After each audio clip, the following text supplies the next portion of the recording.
Hello दोस्तों, मैं बात करूंगा आज आपसे उन इन्वेस्टर के बारे में जो स्टॉक मार्केट में इन्वेस्टमेंट तो करने आते हैं लेकिन प्रॉफिट नहीं कमा पाते और एक हैवी लॉस करके वापस चले जाते हैं। स्टॉक मार्केट में अपना डीमैट अकाउंट क्लोज किया और क्लोज करने के बाद घर बैठते हैं। जब कोई एडवाइजर उनसे पूछता है सर स्टॉक मार्केट में ट्रेडिंग करनी है आपको, तो वो बोलते हैं मैं स्टॉक मार्केट में ट्रेडिंग बंद किया है। रीजन उनको नहीं पता स्टॉक मार्केट में लॉस कैसे लगा है, एडवाइजर से लगा है या खुद से लगा है या फेक न्यूज़ पढ़ के स्टॉक मार्केट में ट्रेडिंग या फिर तुक्का ट्रेडिंग करके उन्होंने लॉस किया स्टॉक मार्केट में। उनको तो बस इतना पता है कि मैंने स्टॉक मार्केट में ट्रेडिंग करना बंद कर दी। क्यों? क्योंकि 5 लाख, 10 लाख, 20 लाख, 50 लाख रुपए स्टॉक मार्केट में लॉस कर दिए। स्टॉक मार्केट में यूं अगर संख्या की बात करूं, इन्वेस्टर कितने हैं तो करोड़ों की तादाद में स्टॉक मार्केट में इन्वेस्टर हैं। रिटेल इन्वेस्टर की बात कर रहा हूं। एक रिटेल इन्वेस्टर, एक ऐसा रिटेल इन्वेस्टर जो स्टॉक मार्केट में इन्वेस्टमेंट करने जाता है तो कहां देखता है, कहां प्रेडिक्शन करता है? एनएससी की वेबसाइट पर जाएगा, वहां पर राइट हैंड के फ्रंट पेज पर लिखा रहता है नंबर ऑफ बायर कितने हैं, नंबर ऑफ सेलर कितने हैं। इन दोनों का प्रेडिक्शन करता है। प्रेडिक्शन करने के बाद वो स्टॉक मार्केट में बाय और सेल कर देता है। आफ्टर दैट जब 3:30 पर मार्केट क्लोज होता है तो उसको रियलाइज होता है अरे मैं तो लॉस में चला गया स्टॉक मार्केट में।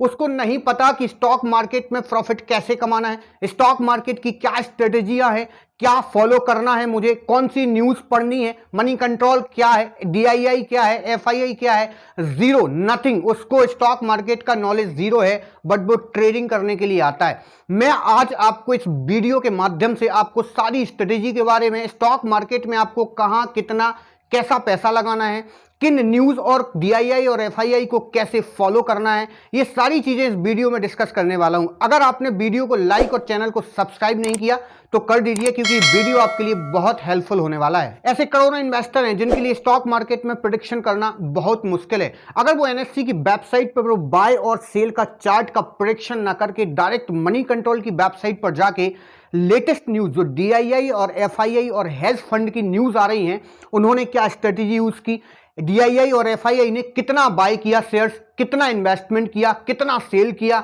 ये सारी चीजें अगर आप डेली समझने लगो तो आप डेली के एक अच्छा प्रॉफिट मार्केट से निकाल सकते हो, एक छोटे से इन्वेस्टमेंट से। बट आपको समझना पड़ेगा। आप सोचो कि हम नॉर्मल स्टडी करें स्टॉक मार्केट की और तुक्का लगा लगा के अमीर बन जाएं, करोड़पति बन जाएं, तो पॉसिबल नहीं है। YouTube पर बहुत सारे वीडियो आपको मिल जाएंगे जिसमें करोड़पति बनने की टिप्स मिलेंगी, लेकिन इतना आसान नहीं है करोड़पति बनना। आपको उसके लिए मेहनत करना पड़ेगी। जब तक आप स्टॉक मार्केट को समझोगे नहीं, स्टॉक मार्केट आपको नहीं पहचानेगा, क्योंकि आप उसको समझ जाओगे वो आपको पहचानना स्टार्ट कर देगा। डीआईआई और एफआईआई का स्टॉक मार्केट में बहुत बड़ा रोल है। अगर डीआईआई और एफआईआई स्टॉक मार्केट में नहीं है मतलब स्टॉक मार्केट जीरो, नथिंग, कुछ भी नहीं है।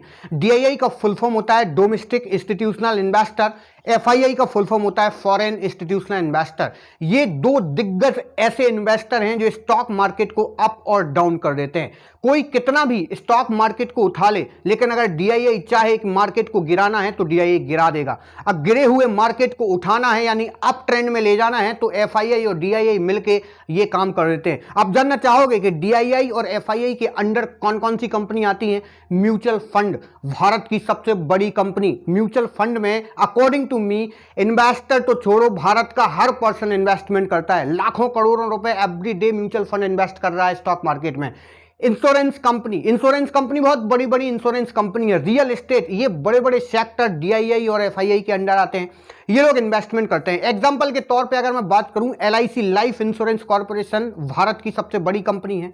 लाइफ इंश्योरेंस कॉर्पोरेशन में भारत के 135 करोड़ की पब्लिक में एवरी फैमिली ने इन्वेस्टमेंट किया हुआ है, हर पर्सन ने। उसके पास डिफरेंट टाइप ऑफ प्लान है। इंश्योरेंस प्लान हो गया, इसके बाद पेंशन फंड प्लान हो गया, हेल्थ प्लान हो गया। आपने एक ना एक प्लान गारंटेड लिया होगा, मतलब आपका पैसा एलआईसी के पास है। अब एलआईसी के पास इतना करोड़ों की तादाद में एवरी डे पैसा आ रहा है, वो कहां से दे आपको? कहां? वो स्टॉक मार्केट में इन्वेस्टमेंट करता है। स्टॉक मार्केट में इन्वेस्टमेंट करने के बाद वो वहां से रिटर्न निकालता है। निकालने के बाद आपको देता है, अपना कमीशन लेता है। एलआईसी के पास वेल एजुकेटेड पोर्टफोलियो मैनेजर हैं, टॉप लेवल के रिसर्चर हैं। एलआईसी की सबसे अच्छी बात यह है कि वो अपने अकॉर्डिंग स्टॉक मार्केट में इन्वेस्टमेंट करती है, तब जाके एक अच्छा प्रॉफिट निकाल के इन्वेस्टर को दे पाती है और अपना कमीशन ले पाती है। LIC की हालत सहारा जैसी हो जाती है अगर LIC लॉस में चला जाता।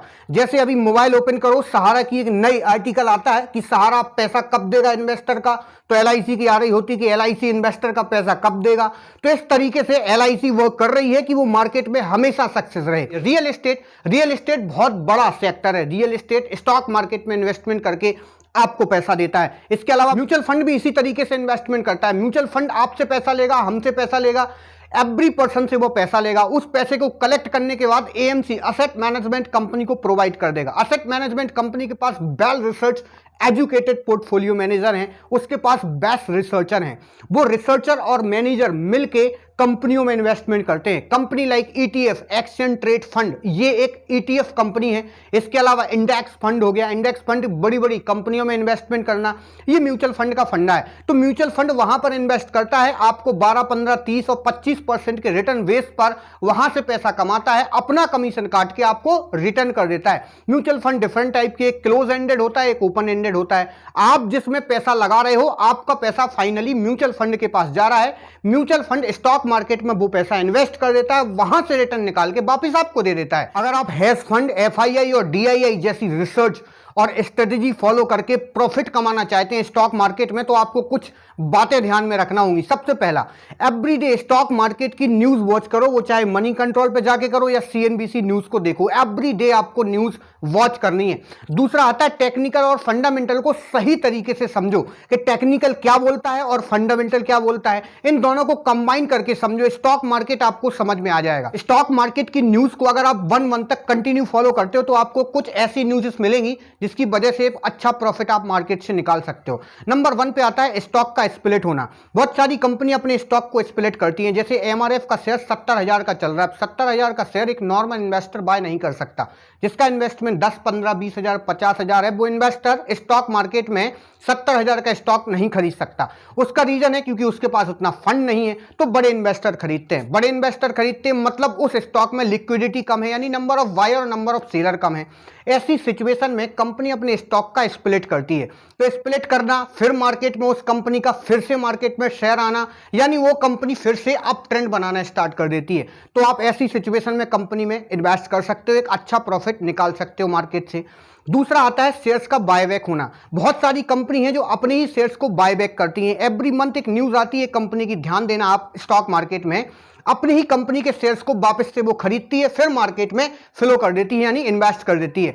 तो आप उस कंपनी के शेयर्स को वापस से खरीद सकते हो। वो कंपनी का ट्रेंड, अप ट्रेंड काफी टाइम तक बना रहता है। इसके बाद आता है मर्ज, यानी merger. First company merge to second company, यानी कोई कंपनी अगर डाउन ट्रेंड में जा रही है तो उस कंपनी को सपोर्ट देने के लिए एक बड़ी कंपनी आ जाती है, वो मर्ज कर लेती है उस कंपनी को। एक एग्जांपल देता हूं मैं आपको, स्काई आपने देखा होगा, आपके यहाँ डिश टीवी लगी होगी। Tata is a different company, sky is a different company. यानी टाटा ने स्काई को मर्ज कर लिया तो अब वो टाटा स्काई बन गई। तो टाटा स्काई बनने के बाद वो कंपनी एक हो गई है, तो इसको मर्ज बोलते हैं। तो बहुत सारी कंपनी मर्ज होती हैं। ऐसी सिचुएशन में कंपनी का शेयर ट्रेंड बना लेता है, यानी अप ट्रेंड बना लेता है। आप उसमें इन्वेस्ट करके एक बड़ा प्रॉफिट मार्केट से निकाल सकते हो। इसके बाद बहुत सारी कंपनियों के ओनर चेंज होते रहते हैं, यानी आपने देखा होगा आज कंपनी का ओनर चेंज हो रहा है, उसकी जगह पे कोई दूसरा ओनर आ रहा है। ऐसी सिचुएशन में कंपनी का शेयर डाउन ट्रेंड में जाएगा और नेक्स्ट डे उस कंपनी का शेयर अप ट्रेंड बना लेगा। तो आप एक बड़ा प्रॉफिट मार्केट से निकाल सकते हो। अगर आप स्टॉक मार्केट में सही तरीके से प्रॉफिट निकालना चाहते हो तो इन सबको फॉलो करना पड़ेगा। इन सबको अगर आपने फॉलो करना सीख लिया, मैं ये गारंटी दे सकता हूं कि आप एक मार्केट से अच्छा प्रॉफिट निकालना स्टार्ट कर देंगे। धन्यवाद, थैंक यू गाइस।